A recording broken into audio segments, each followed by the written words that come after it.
Olá, bom, hoje então a gente vai conversar um pouquinho sobre o incrível e divertidíssimo Memórias de um Sargento de Milícias, eu nunca lembro o nome dele, Manuel Antônio de Almeida. Sim, esse livro aqui então foi escrito em meados de 1800 e se a gente for olhar a data, a gente vai ver que ele teoricamente faz parte do romantismo no Brasil.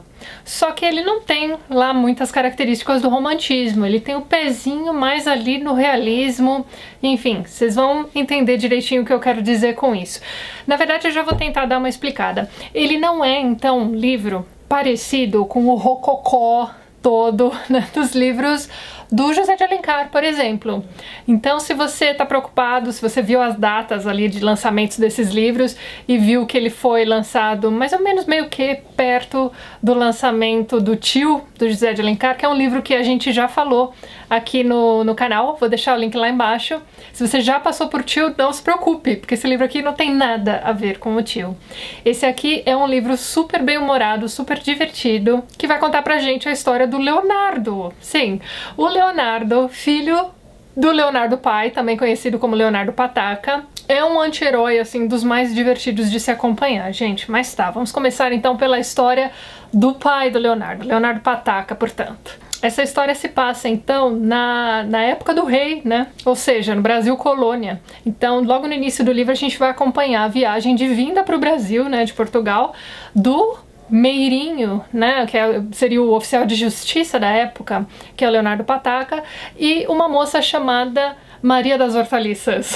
Sim, já começa pelos nomes dos personagens que são...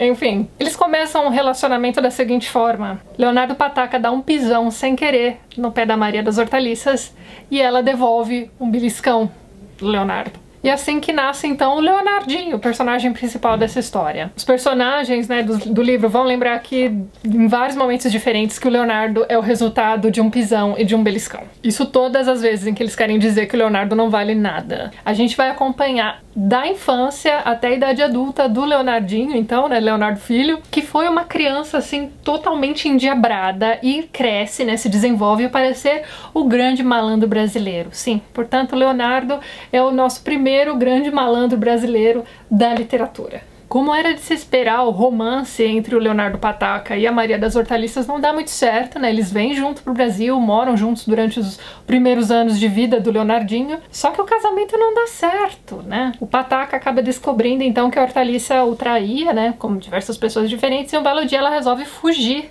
de volta para Portugal com um dos amantes dela, abandonando dessa forma o nosso personagem principal. E o pai também não consegue conviver com o garoto, acaba expulsando de casa. Ele vai viver então com seus padrinhos. Na verdade, ele vai viver com o padrinho, que é também o barbeiro da cidade. Só que esse barbeiro, ele tem uma história de vida assim bem diferente, digamos assim, porque ele é um simples barbeiro, só que ele tem a vida ganha, ou seja, ele tem dinheiro. E aí é bem bacana a gente descobrir aqui direitinho como é que ele conseguiu esse dinheiro todo. E o barbeiro tem grandes sonhos pro menino, né? Ele quer que o menino vá estudar em Coimbra, né? Vá pra universidade. E quando o menino é ainda criança, ele quer muito que ele se torne coroinha da igreja. Ele consegue que o menino vá se tornar um coroinha, e é lógico que ele vai aprontar várias na igreja.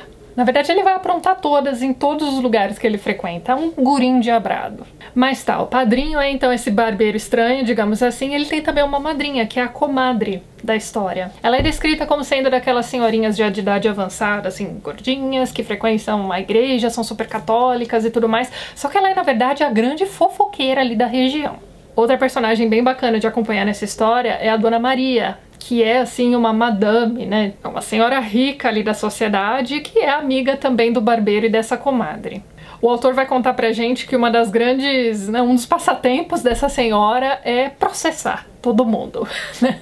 E essa faceta da Dona Maria, mais pra frente, vai acabar resolvendo um grande conflito que vai acontecer ali mais pro final do livro, mas enfim, não quero dar spoiler pra ninguém. Mas a Dona Maria é tia de uma menina, que é a Luizinha, que é uma menina muito tímida e muito feia quando criança. E é lógico que o Leonardo vai infernizar a vida dessa menina, até que um belo dia os anos passam e ele passa a reparar na Luizinha. Ele repara que a Luizinha cresceu, que agora se transformou numa moça bem bonita. e ela se torna então o grande interesse amoroso do Leonardo. Só que ela tem um outro pretendente que, se eu não me engano, se chama José Manuel ou João Manuel. Vai aparecer uma errata aqui. Enfim, o Manuel, gente, é um dos personagens mais engraçados dessa história, porque ele é um mentiroso compulsivo, digamos assim. E ele inventa umas histórias que são até engraçadas de se acompanhar.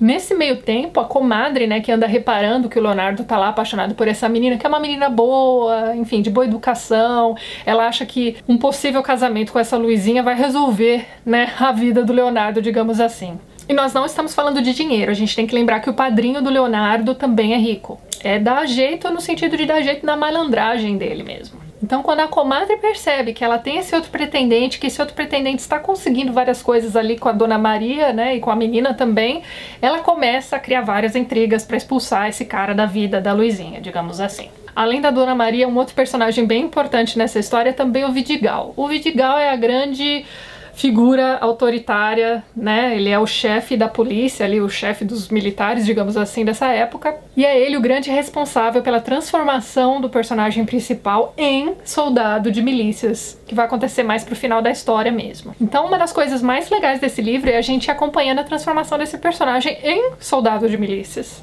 Esse livro tem cerca de 40 capítulos, mas são capítulos super curtinhos. Cada um desses capítulos vai retratar, então, costumes da sociedade da época, então, do Brasil colonial, mais especificamente do Rio de Janeiro colonial, como eu falei pra vocês. Essa minha edição traz, inclusive, um mapa do Rio de Janeiro colonial, bem interessante. Então a gente pode dizer que esse aqui é um romance de costumes, mais ou menos como são as sitcoms que você assiste, né? Ou seja, as comédias de situações, que são esses seriados engraçadinhos que a gente vê por aí. A cada capítulo você tem uma aventura ali de pessoas e vai mostrando também um certo aspecto cultural ali por volta daquele grupo que você acompanha. É mais ou menos isso que vai acontecer aqui nesse livro. Cada capítulo, então, a gente vai acompanhar uma aventura ou do Leonardo ou de um desses personagens, escritos de uma forma super bem humorada, gente. Então, assim, outra característica que vai contrastar com o romantismo mesmo, né, que foi o período em que esse livro foi escrito, é exatamente esse. A gente não tem todo aquele rococó, a gente não tem todo aquele, sabe, a idealização dos personagens principais, nada disso, né? Como eu falei pra vocês, ele é um anti-herói e todos os outros personagens também têm duas facetas, eles não são totalmente bonzinhos, a não ser a Luizinha. Mas a Luizinha praticamente não abre a boca o livro todo, gente. Mas tá, continuando minha linha de raciocínio, esse livro aqui não vai ser escrito da mesma forma que os livros do José de Alencar, por exemplo. Ele é um livro que não foi escrito para a elite, o público-alvo dele é o povo mesmo. Então você vai notar durante a leitura desse livro que a linguagem dele é bastante popular. Tanto é que hoje em dia, quando você vai ler esse livro, você não vai sentir tanta necessidade assim de buscar algumas palavras ao dicionário. Aliás, vão ser bem poucas que você vai precisar checar no dicionário. E se você tiver uma edição como essa aqui que eu tenho, que é super comentada e tal, você não vai precisar fazer nada, tá tudo aqui, tá? Todas as explicações, todas as notas de rodapé estão colocadas de uma forma bem interativa mesmo, como se fossem links, não sei se dá pra vocês verem aqui. Cada manchinha vermelhinha dessa aqui é um verbete, a explicação de um verbete. Cada, né, quadrinho preto desse aqui vai ter uma explicação de alguma passagem do livro, que vai te remeter ao Rio de Janeiro colônia do século XIX. E eu sempre digo isso pra vocês, esse aqui é um dos livros mais divertidos da vida, eu dou várias risadas lendo esse livro, mas a gente sabe que o humor é uma questão de gosto, né, digamos assim. Mesmo que você, ao pegar esse livro pra ler, não ache super engraçado, não saia rolando de rir, como algumas vezes acontece comigo, você vai sim achá-lo um livro leve. Então você aí que está se preparando para a FUVEST, né, está lendo todos aqueles livros, né, da lista, você vai notar que esse aqui é um livro bem mais leve de ser lido. Agora, com relação às facetas realistas, né, desse livro, a gente pode considerar, por exemplo, a figura do Vidigal como sendo essa figura, né, de autoridade, né, da história, meio que abusando do seu poder, digamos assim. Num dado momento, nosso amigo Leonardo vai ser preso pelo Vidigal, e o motivo dessa prisão vai ser um motivo, assim, bem estranho para os nossos padrões. Pode ser que na época isso tenha sido muito normal, mas o garoto vai ser preso por vadiagem. Ele não mata ninguém, ele não rouba ninguém, mas ele é um bom vivan, digamos assim. Mas tá, fica a dica então pra você de um livro divertidíssimo, mesmo pra você que não está se preparando pro vestibular. Pode ser uma dica de leitura bem leve e divertida, literatura brasileira da melhor qualidade e super tranquila de ser lida, assim, não tem desculpa pra você não pegar esse livro pra ler, certo? E é isso então, na semana que vem, no domingo que vem, eu volto às 10 da manhã com o Sentimento do Mundo, do Carlos Drummond de Andrade. O único livro de poesias que está então na lista da FUVEST, é um dos que está na lista da Unicamp. E é isso, não deixe de vir me visitar então no domingo que vem às 10 da manhã, certo? Se você gostou do vídeo, não esqueça de dar um joinha, de ajudar a compartilhar. Um beijo pra todo mundo, até mais!